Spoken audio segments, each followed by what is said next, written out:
Welcome, have a nice day. Today is Tuesday, 11th of July 2023.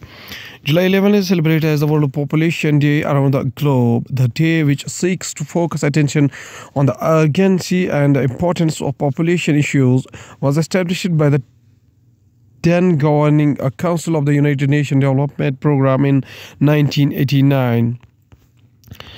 11 July in Indian history is also celebrated as the birth anniversary of the following personalities, including most important ones Sankaran Nair.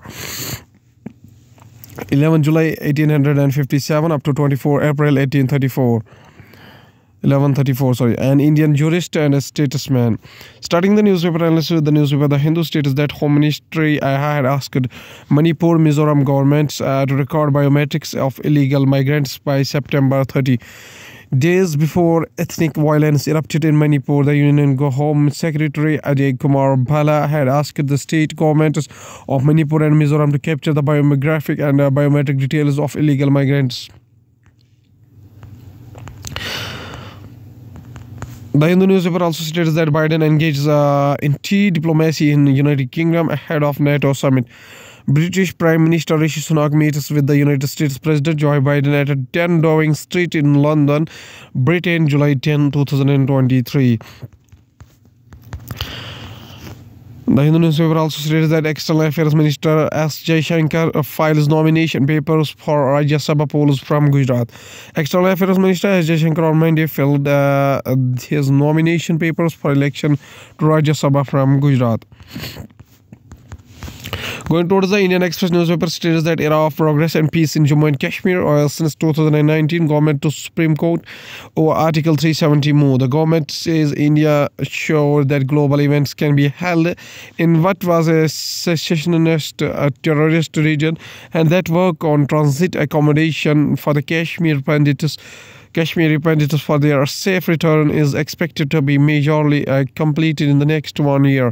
The Supreme Court is due to take up petitions challenging in the 2019 changes and the reconstitution of the state into the Union Territory of Jammu and Kashmir and Ladakh on Tuesday. Indian Express also states that Chandrayaan-3 mission, why Indian Space Research Organization wants to explore the moon's south pole. If everything goes well, Chandrayaan-3 will be the world's first missions to soft land near the lunar south pole. All the previous spacecraft have landed a few degrees latitude north or south of the lunar equator. Set to be launched from the Andhra Pradesh's Sriharikota on July 14 at 2:35 p.m. Chandrayaan-3 is India's third lunar mission. It is a follow-up to the 2019 Chandrayaan-2 mission, which partially failed after its lander. Photo of the Clavius crater, which is located in the southern part of the visible hemisphere of the moon. Indian Express also states that as heavy rains Pamel, North India, Army and NDRF step in for rescue operations. Several rivers in the North India, including the Yamuna, Dali, are in spate. A cloudburst in Thankra caused flash floods in Mandi, with the Bees River swelling due to the downpour. As incessant rains continue to wreak havoc in the North India, majorly Himachal Pradesh, Punjab and Haryana. For the third day in trot, the Army and the NDRF teams have stepped in to intensify the relief and rescue operations. The swollen Bears river as it flows above the danger mark following heavy monsoon rains in Monday, July 10, 2023. Going towards the Hindustan Times newspaper states that normalcy peace returned in Jammu and Kashmir after Article 370 abrogation center. In its affidavit filed on Monday, the center said abrogation of Article 370 led to dismantling of the terror network in Jammu and Kashmir. Let us briefly describe it. The abrogation of the Article 370 of the Constitution, which had conferred special status of Jammu and Kashmir, had led to the unprecedented development progress, security and stability to the region. The Union government told the Supreme Court on Monday, adding that life has returned to the normalcy in the region after 3 decades of the turmoil. defending its 2019 presidential order that rescinded the special status of Jammu and Kashmir and bifurcated the state into the union territories.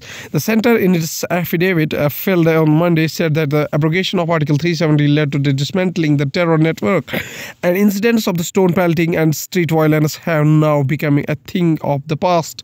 The original stone pelting incidents is connected with the terrorism separatist agenda, with which were as high as 1,767 in the year in 2018. Has come down to the zero in the year 2023 till date.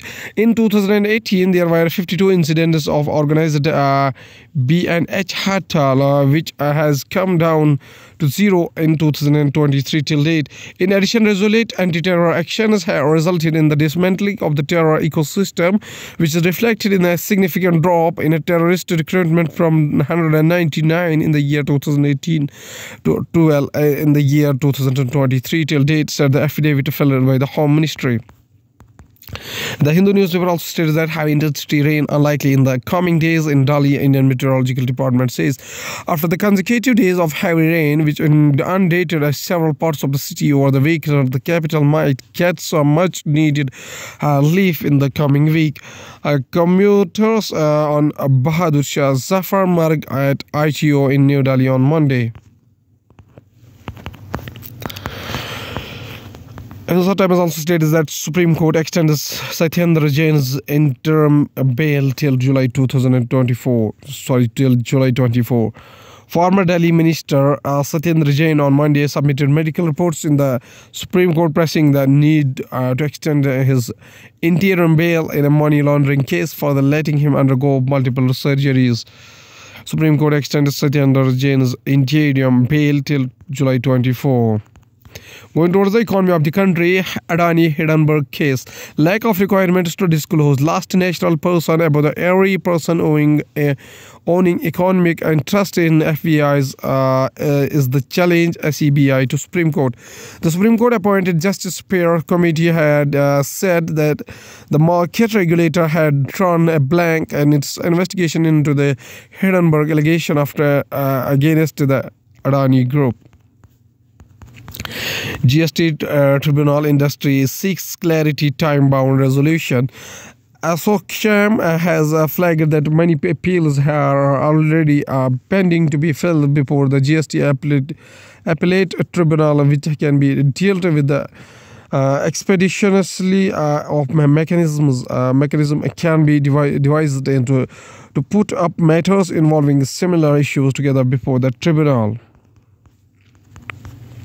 Sensex Nifty rebound on heavy buying in Reliance Industries. File photo of the bull statue at a Bombay Stock Exchange building in Mumbai. Going towards the world news, including North Korean leader, a powerful sister says a war plane has repelled the United States spy plane. Erdogan says Turkey could approve Sweden's NATO membership if Europeans open way to Turkey European Union bid. At least 300 people traveling in 3 boats from Senegal to Spain are missing, aid group says. Incumbent Uzbekistan president wins new term in a snap election with token opposition. Putin hosted Russian mercenary leader Prigozhin at the Kremlin after Abrotio mutiny. Japan defends neutrality of IAEA report on Fukushima water release plan as minister visits plant. Going towards the science and technology with more fuel fail-safe measures, Chandrayaan-3 to leap towards moon on July 14. The launch vehicle Mark 3 LV-M3 M4 vehicle with the Chandrayaan's third being moved to the launch pad at Satish Dhawan Space Center in Sriharikota. Artificial intelligence alignment can't be solved, as Open Artificial Intelligence says. Open Artificial Intelligence will be spending 20% of its compute over the next 4 years on alignment. World's war on greenhouse gas emissions has a military blind spot. A South Korean Army K-1A1 tank fires during a live fire drill, which is a part of the joint military drill Freedom Shield between South Korea and the United States at a military training field near the demilitarized zone separating the two Koreas in Pocheon, South Korea, March 22, 2023. At last, there's a famous quotation said by Nelson Rolihlahla Mandela, whose birth anniversary is 18 July 1918 up to 5 December 2013, was a South African anti-apartheid activist and a politician who served as the first president of the South Africa from 1994 to 1999. He was the country's first black head of a state and the first elected in a fully representative democratic election. His government focused on dismantling the legacy of the apartheid by fostering racial reconciliation, ideologically an African nationalist and a socialist. He served as the president of African National Congress Party from 1991 to 1997. Mr. Nelson Mandela says a famous quotation. He says that what counts in life is not the mere fact that we have lived. It is what difference we have made to the lives of others that will determine the significance of the life we led. Okay, thank you.